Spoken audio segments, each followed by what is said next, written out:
and I will connect you to my agent na binilhan ko ng aking Airbnb unit.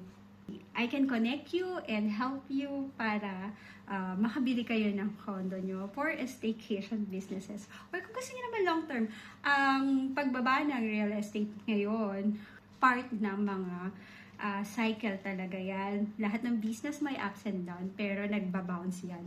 Isa ang real estate sa mga malakas ang bounce. I mean, historically, alam nyo naman na ang real estate ay hindi talaga nawawala. Isa yan sa mga stable businesses.